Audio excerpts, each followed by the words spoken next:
আসসালামু আলাইকুম। কেমন আছেন সবাই? আলহামদুলিল্লাহ আমি মোটামুটি এখন ভালো আছি। প্রচণ্ড ঠান্ডা লেগেছে। তো যাই হোক আজকে আমি মিষ্টি কুমড়ার পাতা দিয়ে নতুন একটা রেসিপি করেছি। সেটাই আপনাদের সঙ্গে শেয়ার করলাম। তো এখানে আমি ১ম এ বেশ খানিকটা নারকেল কোড়া নিয়েছি, সাদা তিল, কাঁচা চিনাবাদাম, আদা, রসুন, কাঁচামরিচ সবগুলো একটু পরিমাণ মতো নিয়ে আমি খুব ভালো করে শিলপাটে বেটে নিয়েছি।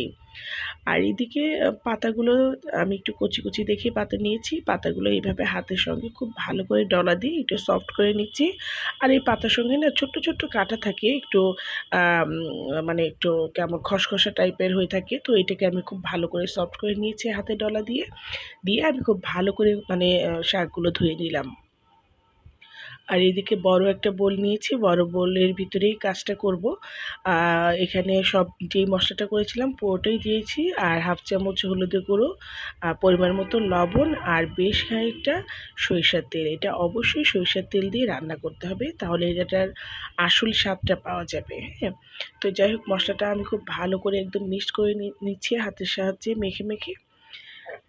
তো মশলাটা মিক্সড হয়ে গেলে আমি এর ভিতরে শাকগুলো দিয়ে দিচ্ছি। আর শাকগুলোও কিন্তু খুব ভালো করে একটু মাখতে হবে যেন আমি যে হাতে ডলা দিয়েছি নরম হয়ে গেছে।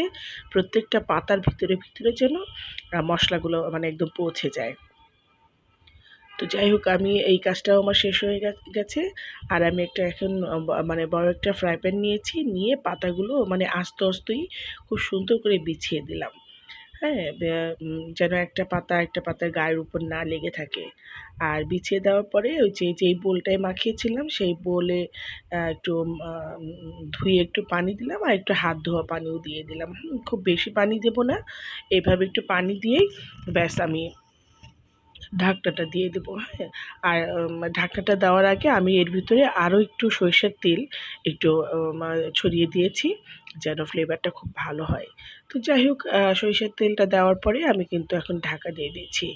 দিয়ে ২-৪ মিনিট রাখবো। এটা কিন্তু নাড়াচাড়ার কোনো মানে ফাংশন নেই। জাস্ট ঢাকনা উঠিয়ে কিছুক্ষণ পর, পর এরকম একটু খুন্তি দিয়ে একটু দেখতে হবে যে নিচে যেন লেগে না যায়। তো বেশ খানিকটা কিন্তু পানি বের হয়ে গেছে। আর পানিটা বের হয়ে যাওয়ার পরে এই যে দেখুন আমি খুব সুন্দর করে মানে ওইভাবে নাড়ছি না, একটু হালকা সাইড দিয়ে, দিয়ে একটু নাড়াচাড়া করছি। আর এই পানিটা শুকিয়ে গেলেই ব্যাস আমার রান্নাটা কিন্তু কমপ্লিট হয়ে যাবে। তো নিজের গাছের শাক, হ্যাঁ? এইভাবে একটু রান্না করলাম।